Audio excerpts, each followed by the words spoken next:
All right, so we are finally done with the burnt house project. There's still little details that need to get wrapped up, but we had a huge turnout for the open house, and a lot of people were like, it's awesome, it's beautiful, I want to see what it looked like before. So we're going to do a walkthrough of the house completely and show you kind of what it used to look like before and then what it changed to now. So we're going to start upstairs here in the master bedroom here. So it used to be essentially the roof was pitched up like this, if you can imagine that. It was really steep pitch, and then it had little side closets on the side, and the bed just went smack dab in the middle. This was basically the most damaged by the fire. It was actually essentially my closet because it was under that corner of the house. So the fire came up and went up out the top of the roof. They had to cut a hole in the roof and a whole bunch of other stuff. So this part in this bedroom was the most damaged of the whole entire house. So when we came in, is what we did is we literally tore the whole backside of the roof off of the house. And we completely reframed the floor in here. And then we stuck walls on the outside, and then we went up another 9 feet. So we got 9, almost 10 foot side walls, and then once our pitch vaults up in the middle, well, we're about 12 feet, 12 or 13 feet once we pitch up in the middle. So it added tons and tons of square footage because we not only were able to add 6 feet on both sides, we were also able to bump out over the kitchen off the back another 6 feet. So we gained an entire bathroom, walk-in closet, master, and a hallway through the middle. So that's kind of what we were able to do because we tore the roof off. And then we have 2 outlets underneath the windows here. So we can plug in our phones, plug in whatever we need to charge things.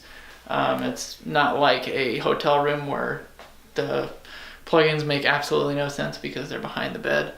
So that was just a unique feature that we wanted to do to make sure that just convenience of being able to plug in things and unplug things.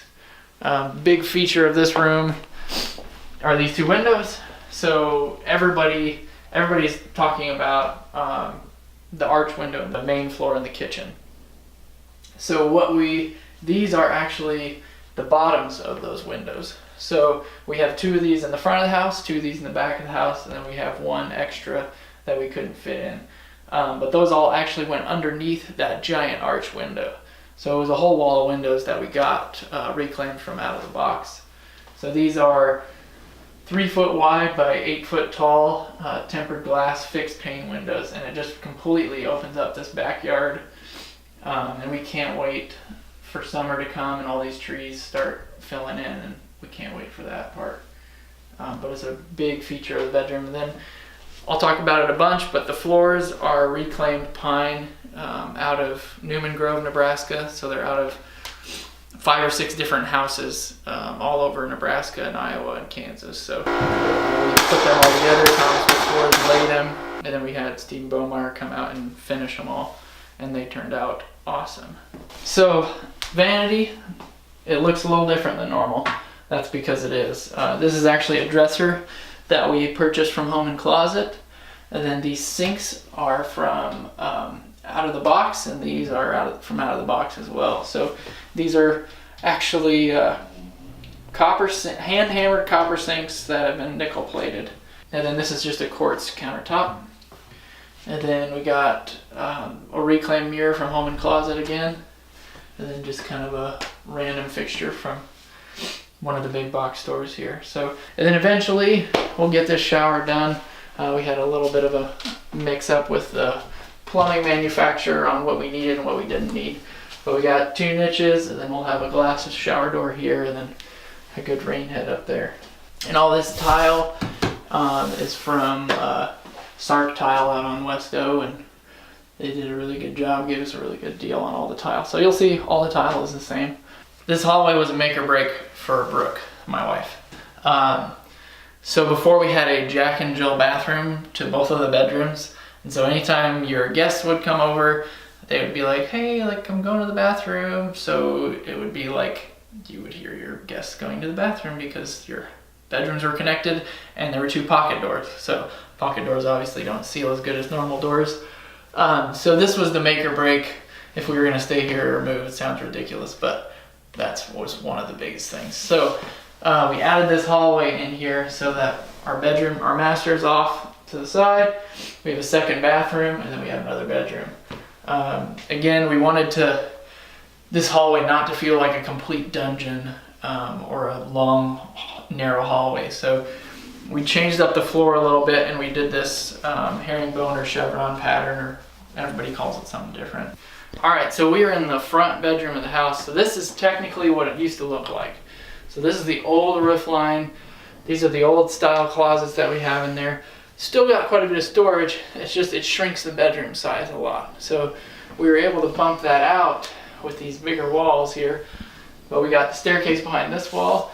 Then we got the bathroom behind this wall over here. So that's why it still is the same width. But it's still a good size bedroom here. So these are all the mini split systems. We had a lot of questions about these. What are they? Do they actually work? What's the whole thing about them?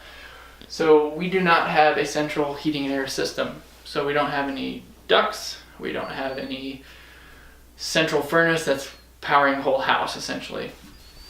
So this runs off of a compressor outside for AC, and then it also has a heat pump inside of it. So this pumps out heat and pumps out cold, and we can temperature control it based on zones, rooms, and all that stuff. So a lot of times with these old 2-story houses, you get a big issue with the second floor being too hot in the summer and being too cold in the winter, just because we can't get that air all the way from the basement all the way to the second floor. So this alleviates that by having air, heat right in the exact spot you want it and the right exact temperature you want it. So that's a very fun feature to have, to be able to keep your rooms whatever temperature you want. So this was the second bathroom up here. So what we did is we got a pretty good decent sized vanity in here, and we got, of course, the slow close cabinets by Contemporary Woods here, and then again the quartz countertops, same tile.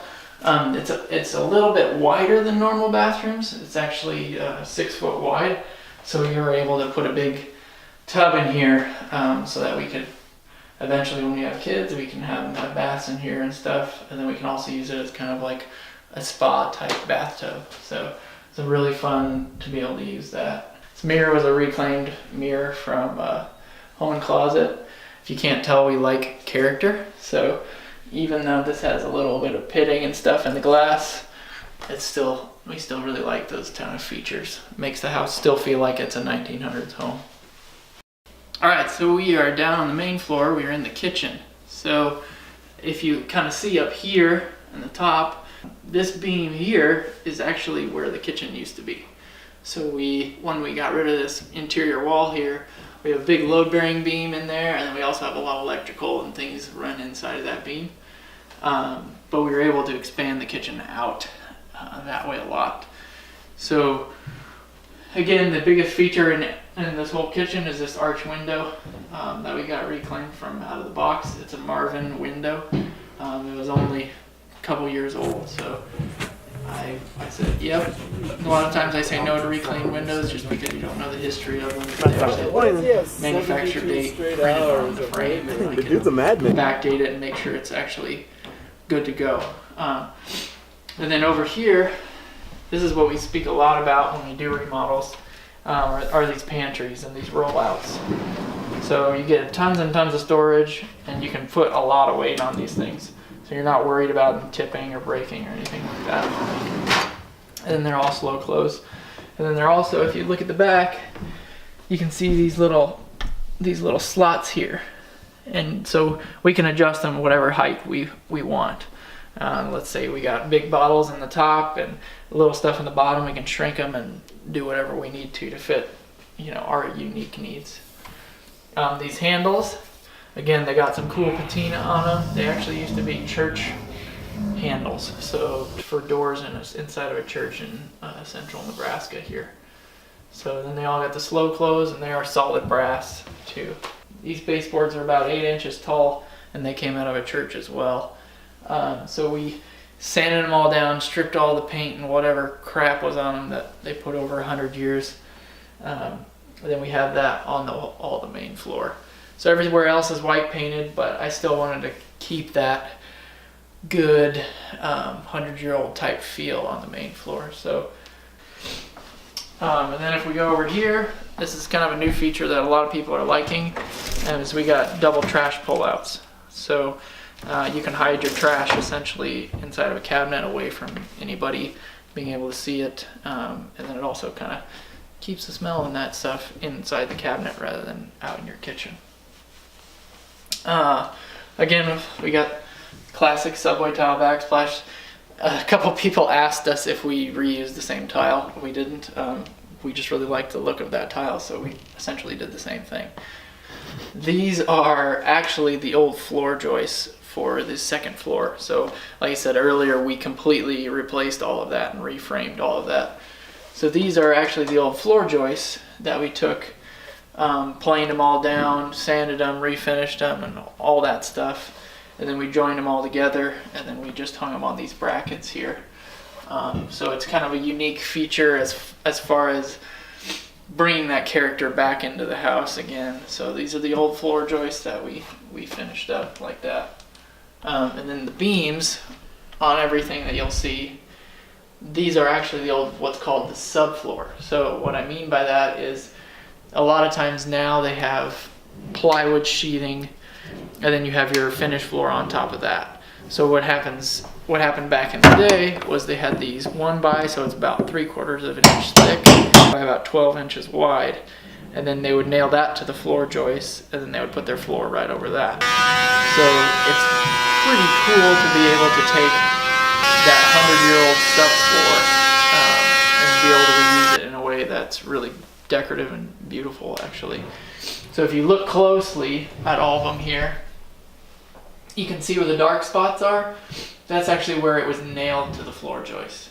So we did plane them down, we did sand them, and then we put a finishing oil on them, but you can kind of still feel all that character in there. I'll come over here. We got a lot of questions about what is this gigantic island and why do you guys have that here? This is actually a must-have, not because it has any function. It's because the staircase actually goes underneath of this. So it was either we put a wall here and we aren't able to use this window and it shrinks our kitchen, or we kind of come up with a unique way to go over the top of it and still gain a bunch of storage. So this is, again, a quartz countertop, and then Contemporary Woods custom made these huge drawers to go back in there, and they still all have the slow close in there. And yeah, this is it was kind of a unique thing, but it's also really nice to have at the same time, because it's a lot of prep space. You know, you can set out a lot of stuff here. For our open house, we had a lot of our food out here, and people could walk through a lot easier than if we had it on the island. And then how do you access these cabinets? Well, these ones actually swing all the way open, so you can actually get to the back of these shelves here. Then the sink, but this was actually reclaimed from out of the box as well. It's just a big, deep, double stainless commercial grade sink that we really liked. And then this countertop is actually a mix between a quartz and a marble. It's like a quartzite marble, and it's called Fantasy Brown. And it was kind of our unique feature. We wanted the island to be more of a furniture type piece than just another cabinet. On the back side of the island here, we put tobacco pine shiplap that we actually reclaimed, also from the same place we got the floors, B&M Antiques. Just kind of to accent it just even a little bit more. The lights were reclaimed from Home and Closet again. And same with these lights here too, above the kitchen table. So these are all reclaimed pieces or vintage pieces. And then if we walk over here, so a lot of people were like, why is this door here? Well, this actually used to be the front door. So we found this door in the front cellar underneath the front porch, and it is actually the original door. So we stripped it, and we're just gonna kind of leave it bare like this because we wanted to kind of feature it as kind of the, you know, this is what used to be here. This is kind of tying it back into that 1900 home. Okay, so we're in technically the dining room. It's a very open concept, so everything kind of flows together. So this table is actually a reclaimed table again from Home and Closet that we sanded and refinished. And then these chairs are from Home and Closet. And then these were actually from Loft and Craft, and then Home and Closet and us got them recovered. Again, we'll come into the living room a little bit here. Again, another Home and Closet piece. And these two Mulhauser chairs we actually found at Junk Stop. To the fireplace, this is actually an electric fireplace. We didn't want any gas in our house, just because it's easier to have everything electric for us. So we don't have any gas, we just have electric. We built this mantle here, so this is actually completely solid walnut. And then this brick is actually what's called a thin brick. So it's only 1/2 inch thick, so it's kind of a veneer type brick, but we still wanted that architectural kind of bold feel in the house as well. And then these, again, like the windows upstairs, they're 3 foot by 8 foot double, and these actually used to sit underneath that big arch window over there. So if you're standing here, you see this beam and that beam and the beam across here. So there used to be a complete wall across here, and the living room was actually flipped. So there was a little half wall here and then a full wall across here, and this had built-in cabinets here, and then a little fake fireplace here, and then built-in cabinets here. And then there was a walkway through the dining to the kitchen. So we just literally took all of the load-bearing walls out and didn't really add anything back except for our structural beams and everything we wrapped. So that's why it feels so much different than the way it used to. Of course, you gotta have Chip and Joe shiplap. And then again, we did the wood floor up the stairs that's all wrapped around everything. And then the entry, so these doors are 1.75 inch thick veneered walnut front doors. And they're French doors, and then we reclaimed those from out of the box.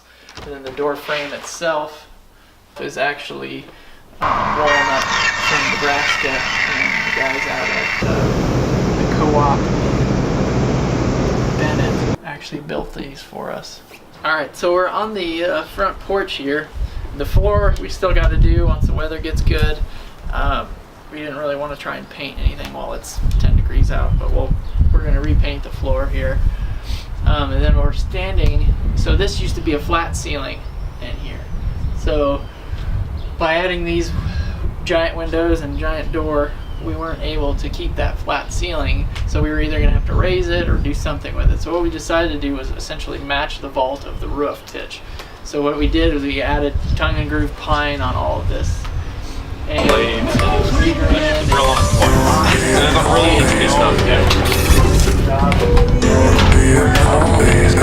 You like where that? Yeah, great. Trust me, this front porch is by no means straight or square. It's 100 years old, and then there used to be a giant tree next to this side over here that essentially pushed everything kind of catty corner. And there's no real way to re-straighten it all. So you can tell a little bit that different sides are different lengths than others, but it's pretty spot on. And then we added these outlets up in the ceiling here, because eventually we're gonna hang some string lights in here and stuff too. So, all right, so we are in the basement now.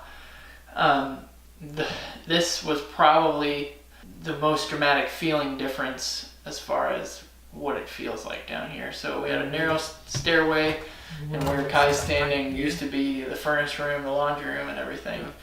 And then we had a wall, again, we had the load-bearing wall in the middle, and then we had all the ducts running in the ceiling. So the ceiling felt very, very short. It's only 8 foot. So if you added ducts onto that again, you're down to almost 7 feet ceiling. So we were able to get rid of all that, put some can lights in here to really make it feel like an open apartment. And then we got the same quartz countertops as our around our perimeter upstairs. And then they did a great job of doing the slow close and everything like that for down here. We got all new windows on everything. So these are Gherkin vinyl double hung windows. and they're just extremely energy efficient and extremely easy to use and they'll last a long time. Alright, so we're in the basement bathroom. It's a little smaller bathroom, but we wanted to add as many features as we could. So again, we got all of our drawers. We had to do a little routing around for all the plumbing, but we still got drawers. Still got a small vanity storage on the side here. Same tile again. And then we were able to tile this shower here too. Hunter did an incredible job of going around all these angles and stuff. So again, this is under the staircase, so we're trying to maximize every square inch of this house. Alright, so we're in one of the 2 bedrooms in the basement here. This is the only 2 rooms in the house that have carpet in them. It is a little bit thicker and it's from Carpets Direct. It has a lot thicker shag to it. It's not like 70s shag, but it still feels good to the touch. And then we got closets. We got dual closets, so we got plenty of storage on both of them. And then we got our egress window and all that. And that's a gherkin crank out again. And then the other unique thing down here is we actually used what's called a cove heat. So this is actually the heat for down here besides one mini split in the main area. So what this does is heats the objects in the room rather than the air. So what your normal furnace does is it kicks out a whole bunch of air and hopes to warm the air by kicking out more air.